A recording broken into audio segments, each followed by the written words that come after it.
September 17th, 2025. This evening, John Coblin, Michael M. Grinbaum, and Brooks Barnes of the New York Times reported that ABC was pulling the television show of comedian Jimmy Kimmel off the air.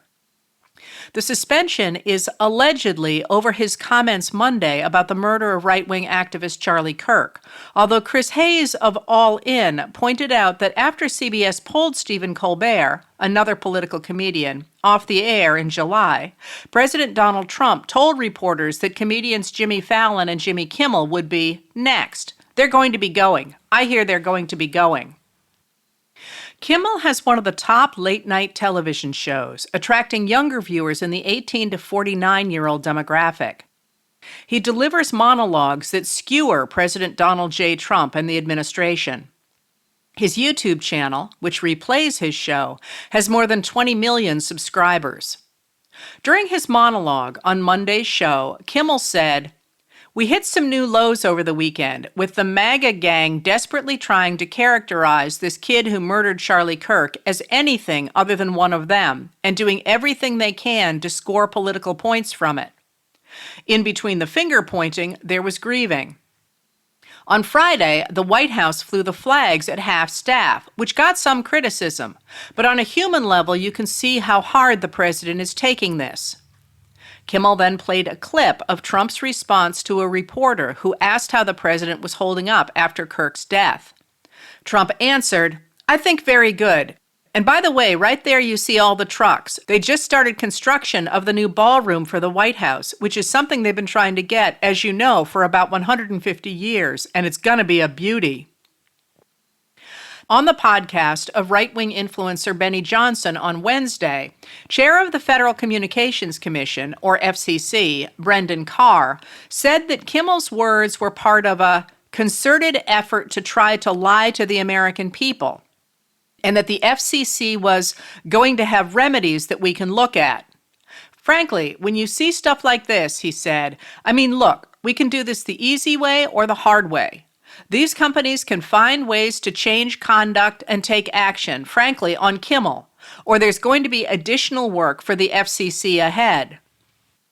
Carr explained, "There's actions we can take on licensed broadcasters, and frankly, I think that it's really sort of past time that a lot of these licensed broadcasters themselves push back on Comcast and Disney and say, we're not going to run Kimmel anymore, because we licensed broadcasters are running the possibility of fines or license revocation from the FCC." The largest operator of ABC affiliates, Nexstar, which needs FCC approval for a $6.2 billion merger, said it would stop airing Kimmel's show from its stations. Then ABC suspended Kimmel's show. Benny Johnson, the podcaster on whose show Carr threatened Kimmel, was one of the influencers Russian state media funded to spread propaganda before the 2024 election. After Kimmel's suspension, Johnson posted on social media, "We did it for you, Charlie, and we're just getting started." Exactly 238 years ago today, on September 17, 1787, in Philadelphia, Pennsylvania, the men we now know as the Framers signed their final draft of a new Constitution for the United States, hoping it would fix the problems of the first attempt to create a new nation. During the Revolutionary War, the Second Continental Congress had hammered out a plan for a confederation of states, but with fears of government tyranny still uppermost in delegates' minds, they centered power in the states rather than in a national government. The result, the Articles of Confederation, was a firm league of friendship among the 13 new states, overseen by a Congress of men chosen by the state legislatures and in which each state had one vote. The new pact gave the federal government few duties and even fewer ways to meet them. Indicating their inclinations, in the first substantive paragraph, the authors of the agreement said, "Each state retains its sovereignty, freedom, and independence, and every power, jurisdiction, and right which is not by this confederation expressly delegated to the United States in Congress assembled." Within a decade, the states were refusing to contribute money to the new government and were starting to contemplate their own trade agreements with other countries. An economic recession in 1786 threatened farmers in western Massachusetts with the loss of their farms when the state government in the eastern part of the state refused relief. In turn, when farmers led by Revolutionary War Captain Daniel Shays marched on Boston, property men were so terrified their own property would be seized that they raised their own army for protection. The new system clearly could not protect property of either the poor or the rich, and thus faced the threat of landless mobs.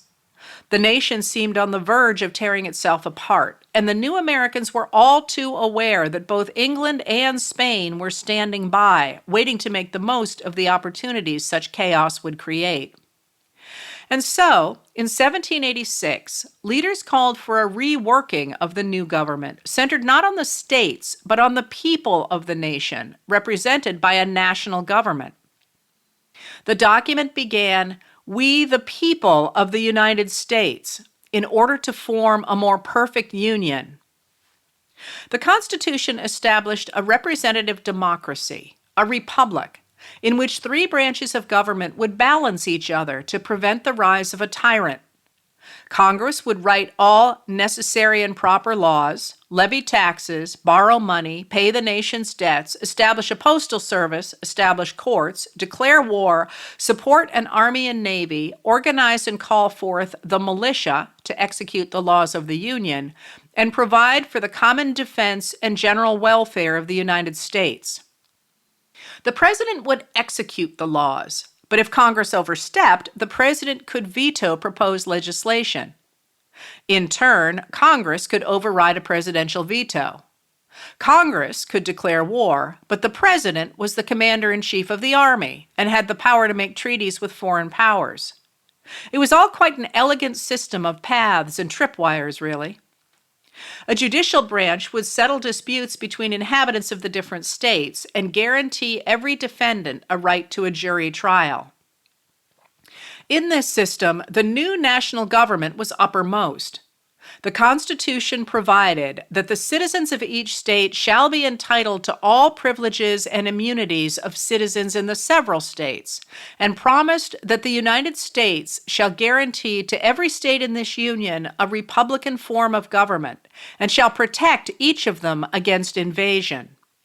Finally, it declared, "This Constitution and the laws of the United States which shall be made in pursuance thereof, and all treaties made or which shall be made under the authority of the United States, shall be the supreme law of the land, and the judges in every state shall be bound thereby, anything in the Constitution or laws of any state to the contrary notwithstanding." But after their experience throwing off the yoke of what they considered an overly powerful king, those concerned about creating too powerful a national government worried the new government would endanger individual liberty. They demanded that the framers of the new government enumerate the ways in which it could not intrude on the rights of the people. In 1789, the new Congress passed 10 amendments to the Constitution, and the states ratified them over the next 2 years. Taken together, the amendments were known as the Bill of Rights. The first of those amendments prohibits the government from intruding on the basic liberties that enable individuals to challenge it. It prohibits the government from establishing a state religion or infringing on the right of individuals to publish whatever they wish, to assemble peacefully, or to ask the government to remedy unfair situations. It prohibits the government from infringing on the right of individuals to speak freely without fear of government retaliation. Americans take their First Amendment rights seriously. In April 2025, a Pew Research Center poll showed that 92% of Americans thought it was important that the media can report the news without state or government censorship. Kimmel's suspension has produced an uproar. Comedian Paul Scheer noted that Kimmel is off the air, but Brian Kilmeade of the Fox News Channel, who recently called for killing homeless Americans by involuntary lethal injection, is still employed. The union that represents the musicians on Kimmel's show called the suspension a direct attack on free speech and artistic expression, adding, "These are fundamental rights that we must protect in a free society." The Writers Guild of America posted, "The right to speak our minds and to disagree with each other, to disturb even, is at the heart of what it means to be a free people. If free speech applied only to ideas we like, we needn't have bothered to write it into the Constitution. Shame on those in government who forget this founding truth." On CNN, conservative pundit David Frum called it state repression. On his show, right-wing activist Tucker Carlson said, "If they can tell you what to say, they're telling you what to think. There is nothing they can't do to you because they don't consider you human. A free man has a right to say what he believes." Illinois Governor J.B. Pritzker posted, "This is an attack on free speech and cannot be allowed to stand. All elected officials need to speak up and push back on this undemocratic act." He pointed out that in 2023, Brendan Carr himself posted, "Free speech is the check on government control. That is why censorship is the authoritarian's dream." Senator Chris Murphy, a Democrat of Connecticut, warned of a coming campaign to use the murder of Charlie Kirk as a pretext to use the power of the White House to wipe out Trump's critics and his political opponents. From England, where he is on a state visit, Trump posted, "Great news for America. The ratings-challenged Jimmy Kimmel show is canceled. Congratulations to ABC for finally having the courage to do what needed to be done. Kimmel has zero talent and worse ratings than even Colbert, if that's possible. That leaves Jimmy and Seth, two total losers, on fake news NBC. Their ratings are also horrible. Do it, NBC." President DJT. 238 years ago today, the framers signed their names to the blueprint for a new government established by we the people of the United States. The next day, James McHenry, a delegate to the Constitutional Convention, recorded in his diary that a lady had asked Delegate Benjamin Franklin whether the convention had established a republic or a monarchy. "A republic," Franklin said, "if you can keep it."